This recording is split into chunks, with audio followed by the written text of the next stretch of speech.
BRS leader Balka Suman media సమావేశం నిర్వహించారు. ఈ సందర్భంగా ఇరు పార్టీలపై ఆయన మండిపడ్డారు. పోస్టులు పెడితే ఒక్కరి మీద కూడా కేసు కాదు, ఒక్కరిని కూడా మీరు పోలీస్ స్టేషన్కి పిలిచి మాట్లాడతలేరు. మా నాయకులు కార్యకర్తల మీద చాలా చోట్ల దాడులు జరిగితే ఎక్కడ కూడా మీరు కేసులు బుక్ చేస్తలేరు. మా వాళ్ళు కంప్లైంట్లు ఇస్తే కూడా ఆ పిటిషన్లను తీసుకొని మీరు డస్ట్బిన్లో వారేస్తున్నారు.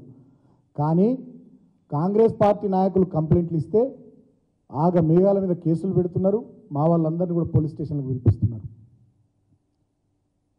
ఈ పద్ధతి మంచిది కాదు. పోలీసులు పక్షపాత ధోరణితో వ్యవహరించొద్దని చెప్పి నేను కోరుతా ఉన్నా. పై స్థాయి నుండి కింది స్థాయి వరకు అందరికీ కూడా నేను పోలీస్ సోదరులకు మళ్ళీ చెప్తా ఉన్నా, అధికారం ఎవరికి శాశ్వతం కాదు. ఈ గుంపు మేస్త్రి పరిపాలన ఎన్ని రోజులు ఉంటుందో ఏమో, వాళ్ళకి చాలా గ్రూపులు ఉన్నాయి, ఇదేం జరుగుతుందో ఏందో ఎవరికి తెలియదు. అధికారం ఎవరికి శాశ్వతం కాదు. మీరు మా కార్యకర్తలు మా నాయకుల పట్ల మీరు ఇష్టం వచ్చినట్టు ఎవరెవరు వ్యవహరిస్తున్నారో అన్నీ కూడా మేము గమనిస్తున్నాం. మేమేం కళ్ళు మూసుకొని కూర్చోలేదు, మేము అన్నీ గమనిస్తున్నాం.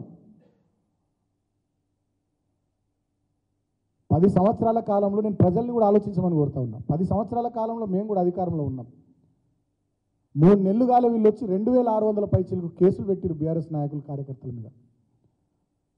ఒక చెన్నూరు అసెంబ్లీలోనే మా వాళ్ళు 32 మంది మీద కేసులు పెట్టారు, సోషల్ మీడియా పిల్లల మీద ఏవో పోస్టులు పెట్టిరని చెప్పి. పోలీస్ స్టేషన్లకు పిలిచి బెదిరిస్తూ ఉన్నారు. మంచిర్యాల జిల్లాలో, పెద్దపల్లి జిల్లాల్లో, మొన్నటి వరకు నల్లగొండ జిల్లాలో, ఇతర చోట్ల రాష్ట్ర వ్యాప్తంగా, హైదరాబాద్లోనైతే కొంతమంది పోలీసులు అత్యుత్సాహంతో సోషల్ మీడియాలో పోస్టు పెట్టే పిల్లలకు ఫోన్లు చేస్తున్నారట. మరి ఎందుకో మీకు అంత స్వామి భక్తి, అంత రాచభక్తి మాకు అర్థమవుతలే. మరి కాంగ్రెస్ వాళ్ళు కూడా పెడుతున్నారు కదా పోస్టులు, కాంగ్రెస్ వాళ్ళకు కూడా ఫోన్లు చేస్తున్నారా? ఎస్ఐలు కానీ సిఐలు కానీ. ఇదేం పద్ధతి? అధికారం ఏమన్నా రేవంత్ రెడ్డికి శాశ్వతం అని అనుకుంటున్నారా ఏంది మీరు? ఈ నయా దేశ్ముఖ్ ఇంకో 20-30 ఏళ్ళు తెలంగాణని వెళ్తాడని మీరు అనుకుంటున్నారా ఏంది? అధికారం ఎవ్వరికి కూడా శాశ్వతం కాదు. మీరు పారదర్శకంగా నిష్పక్షపాతంగా వ్యవహరించాలని నేను పోలీసులకు కూడా తెలియజేస్తూ ఉన్నా.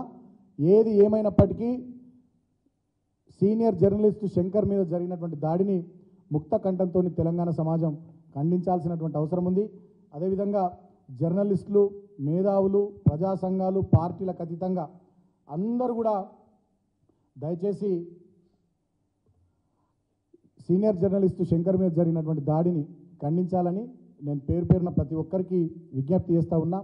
ఈ ఇందిరమ్మ రాజ్యం ఇట్లనే కొనసాగి మీరు ఇచ్చినటువంటి హామీలు గాలికి వదిలేసి, గ్యారంటీల్ని గాలికి వదిలేసి ఇదే రకంగా దాడుల సంస్కృతిని కొనసాగిస్తూ ఎమర్జెన్సీ నాటి చీకటి రోజుల్ని ఆ పాలనను మీరు కొనసాగించుకుంటూ ముందుకు పోతే ఇక మీరు కూడా పుట్టగతులు లేకుండా పోవడం ఖాయమని చెప్పి మీ పరిపాలనకు ప్రజలు చరమగీతం పాడే రోజులు దగ్గరకు వస్తాయి. తెలంగాణ చైతన్యవంతమైనటువంటి సమాజం డెఫినెట్గా ఏదో రోజు పిడికిలు బిగిస్తుంది, మీ పని పడుతుందని చెప్పి కూడా నేను ఈ సందర్భంగా రేవంత్ రెడ్డి ముఖ్యమంత్రికి, కాంగ్రెస్ పార్టీకి తెలియజేస్తూ, రేవంత్ రెడ్డి గతంలో ఈ రకమైనటువంటి దాడులు ఎందుకు జరుగుతున్నాయంటే రేవంత్ రెడ్డికి మొదటి నుంచి ముఖ్యమంత్రికి మీడియా అంటే చాలా చులకన భావం.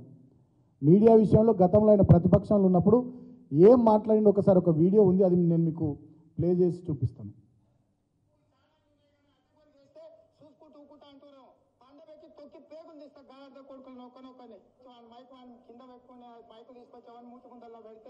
వాడు కూతలు కూస్తే వాటికి వివరించే ఓపిక తీరిక నాకు లేదు. అట్లాంటి నా కొడుకులకు నేను సమాధానం చెప్పను. తన అమ్మ మొగుని ఇంట్లోనే అన్ని తెచ్చి చూపించుకోమని చెప్పు, టీవీలో వేసుకో, నాకేం అభ్యంతరం లేదు. మళ్ళొకసారి మీకోసం